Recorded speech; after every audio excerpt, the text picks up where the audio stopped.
अपना एक बेसिक ढांचा होता है, एक डीएनए होता है, एक अलग जीन्स होते हैं, कुछ फंडामेंटल्स होते हैं जिससे अगर नहीं समझा तो आप इतनी बड़ी गलती कर सकते हैं जिसे संभवतः भगवान भी माफ ना करे। डायरेक्ट सेलिंग बिजनेस ना तो प्रोडक्ट्स का बिजनेस है, ना ही किसी सेल्स एंड मार्केटिंग प्लान का।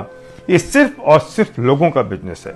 हाँ, निश्चित तौर पर प्रोडक्ट्स की क्वालिटी, प्राइसिंग, यूनिकनेस और सिलेक्शन का एप्रोप्रिएट होना, बैलेंसिंग होना, देश, जनता और जनसंख्या की स्पेंडिंग पावर के अनुरूप होना ही चाहिए, जिससे लोग एक अच्छी आमदनी कर सकें और अपने अधूरे सपनों को पूरा कर सकें। स्पष्ट है कि लोग ही धुरी हैं, केंद्र में लोग ही हैं, सेंटर पॉइंट लोग ही हैं, निर्भरता लोगों पर ही है। सब बातों से ऊपर हैं लोग, और लोग ही असली प्रोडक्ट्स हैं इस यूनिक बिजनेस के। आप पूरी दुनिया में छान लीजिए, बिना किसी कंडीशन के एक आम आदमी की कीमत जितनी इस बिजनेस ने की है उतनी कहीं और नहीं हुई है। एक ऑर्डिनरी व्यक्ति एक्स्ट्रा ऑर्डिनरी यही बन सकता है। किसी भी इंसान के लिए उसके सपने ही जीवन दान होता है। वे सिर्फ अपने सपनों के लिए काम करते हैं। सपनों में से ही रोमांच पैदा होता है। उनके सपने ही उनके लिए ड्राइविंग फोर्स हैं, और इसी ड्राइविंग फोर्स से इस बिजनेस के प्रोडक्ट्स मूव होते हैं, किसी और कारण से नहीं। इस बात का ज्ञान बहुत अच्छी तरह से होना ही चाहिए। इससे स्पष्ट हो जाता है कि आपका फोकस कहाँ होना चाहिए। दिल में सपने लिए हमारे ये लोग बहुत मासूम होते हैं। कुछ कर गुजरने की तमन्ना दिल में लिए एक आकाश समान आशा लिए खड़े रहते हैं। ये किसी राजनीतिक दल की नारेबाजी करने वाली भीड़ नहीं है। जो सही डायरेक्ट सेलिंग कंपनी शुरू करते हैं उनका दिल भी लोगों पर फिदा होना चाहिए। वे उन पर मर मिटे। उनके लिए दो प्रोडक्ट्स हैं, एक चेतन और एक अचेतन। चेतन प्रोडक्ट्स के कारण ही अचेतन प्रोडक्ट्स मूव होते हैं, इसलिए चेतन प्रोडक्ट्स उनके लिए सर्वोपरि होना ही चाहिए। यानी कि लोग, उनके लिए ईगो, स्वार्थ, बेईमानी, अपारदर्शिता का ना तो कोई स्थान है, ना ही इंटेंशन के अपवित्र होने की कोई गुंजाइश। उनके लिए ये कोई सामान्य ट्रेडिशनल बिजनेस नहीं होना चाहिए, क्योंकि ये लोगों के सपनों से जुड़ा मामला है। इसलिए ये दुनिया का सबसे अलग मॉडल है। ये लोगों की जिंदगियों का मामला है। वास्तव में तो आप लोगों की जिंदगियों के साथ खेल खेल रहे हैं। ये खेल बहुत आकर्षक है, श्रेष्ठ है, मंदिर जैसा पवित्र है, गंगा जल जैसा शुद्ध है, संतों के समागम जैसा है, किसी भी नेक काम से उत्कृष्ट है, नोबल पुरस्कार योग्य है। ध्यान रखना होगा, अगर आप डायरेक्ट सेलिंग बिजनेस में आ गए हैं तो आपको अपने आप में उच्चतम पवित्रता उत्पन्न करनी होगी। मन शुद्ध, वाणी शुद्ध, वचन शुद्ध रखना ही होगा। इस इंडस्ट्री का तो ये दुर्भाग्य ही है, जो करते तो सिर्फ मनी सर्कुलेशन है, फाइनेंशियल स्कीम्स हैं, और उन्हें डायरेक्ट सेलिंग का चमकीला चोगा पहना देते हैं, जिसकी चमक देखकर भोले भाले और लोभी लोग फंस जाते हैं। और न जाने कब वे कंपनियां रातों रात इस भूमंडल में दफन हो जाती हैं, और वे फिर थोड़े दिन बाद एक और नया चोगा पहनकर वापस प्रकट हो जाती हैं। मैं लोगों से अपील करना चाहता हूं कि इस तरह के लोभ में फंसकर अपने भविष्य और अपने परिवार के भविष्य के साथ खिलवाड़ ना करें। दुनिया में इजी मनी जैसी कोई चीज नहीं होती दोस्त। ध्यान रखना, हर चमकीली चीज सोना नहीं होती। इनकम लीगली, इथिकली और मॉरली सही होना चाहिए, और कभी भी कोई शॉर्टकट कानूनी रूप से सही हो ही नहीं सकता। अगर बैंक 3%, 3.5% इंटरेस्ट देता है और म्यूचुअल फंड 10-12% की बात करते हैं, अगर हम वॉरेन बफेट की बात करें तो वे कहते हैं मैंने अपनी पूरी जिंदगी में 18 से 20% की इनकम इन्वेस्टमेंट से ली है, और कोई और आपके पास आता है और ये इन्वेस्टमेंट की बात करता है और कहता है महीने के 10% मिलेंगे, कोई कहता है कि महीने के 5% मिलेंगे, कोई कहता है रोज के 2% मिलेंगे, तो समझ लो क्या वो सही हो सकता है।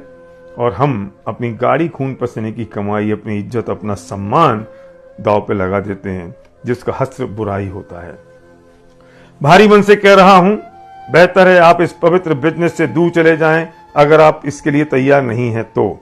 अगर आप स्वार्थी हैं, अपने स्वार्थ के लिए लोगों को बरगलाते हैं, अगर आपकी भावनाएं दुष्ट प्रकृति की हैं, अगर आप सच्चे हैं और आप 10 कदम देखने में भी असमर्थ हैं, तो आपको अपने साथ एक भी इंसान को साथ रखने का अधिकार नहीं है।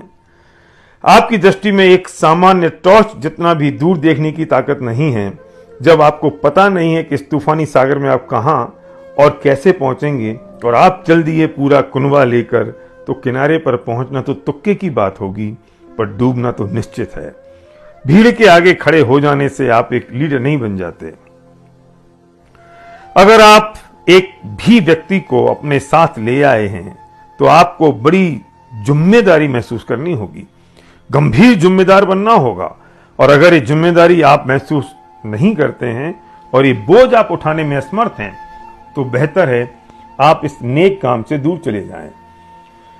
अब आप मुझसे जिम्मेदारी उठाने का मतलब और उसे निभाने की परिभाषा मत पूछना। इसे समझने में इन नादान तथाकथित लीडर्स को भी अभी एक जन्म और लगेगा। जीवन के किसी भी निर्णय के पीछे एक लंबी सर्वहिताय निस्वार्थ सोच, ना बदलने वाले सिद्धांत, कठोर मूल्य और पर्वत से भी अडिग ईमानदारी होनी चाहिए। अगर आप अपने आप में आमूलचूल परिवर्तन करने को तैयार नहीं हैं तो बेहतर है आप इससे दूरी ही बना लें। आपको निश्चित रूप से अपने आप में, अपनी सोच में, व्यवहार में परिवर्तन लाना ही होगा। योग्यता आपको सफलता दिलाती है और चरित्र आपको सफल बनाए रखता है। लीडरशिप ड्रिवन एजुकेशन सिस्टम इस बिजनेस में ऑक्सीजन की तरह होता है जो दिखाई तो नहीं देता है पर उसके बिना पल भर भी जीवन दूभर हो जाता है। ऑक्सीजन की कीमत तब पता चलती है जब वो मिलती नहीं है। हमारे लोग भी ये समझने में और निर्णय लेने में बहुत नादान होते हैं कि किसकी मीठी बातें पर कड़वी राह है, कि उलझाने वाली बातों में आना है और किसके साथ चलना है। ध्यान रखना, ये जिंदगी का खेल है और ये सिर्फ अपनी जिंदगी का खेल नहीं है दोस्त, हजारों लाखों की जिंदगियों का खेल है। और ये खेल बार बार खेलने को नहीं मिलता है। जिस नाव में हम बैठ रहे हैं जरा देख तो लो, उसमें कहीं छेद तो नहीं है। जिस गाड़ी में आप बैठ रहे हैं जरा देख तो लो, उसके इंजन की टेस्टिंग भी हुई है या नहीं। जिस रथ में आप बैठने जा रहे हैं जरा देख तो लो, उसका सारथी कौन है, कैसा है। मामला लाखों जिंदगियों का है जिनने आप पर अपने से भी ज्यादा भरोसा किया है। जरा अपनी गिरेबान में झांक कर देखना, कहीं हम अपनी असफलता का ठीकरा किसी और पर तो नहीं फोड़ रहे हैं और मासूम बनकर लोगों के सामने घड़ियाली आंसुओं के साथ बतिया रहे हैं। निश्चित तौर पर इसमें कुछ मछलियां तो फंसी जाती हैं और घड़ियाल का पेट भर जाता है, पर भी नादान मछलियां अपनी जान से चली जाती हैं, फिर उन्हें पूछने वाला कोई नहीं बचता है। याद रखना दोस्त, कठिन चीजों को आसान और सरल बताकर निगल लेना दुनिया की पुरानी फितरत है।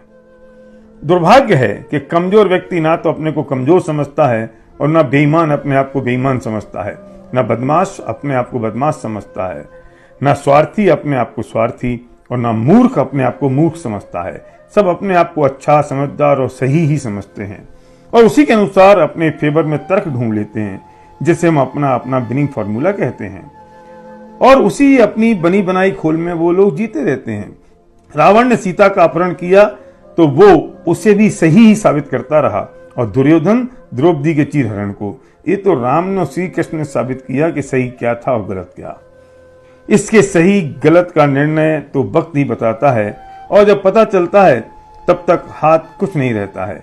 ध्यान रखना, जिंदगी बहुत बड़ी नहीं होती है। अपने आप को धोखा मत देना भाई।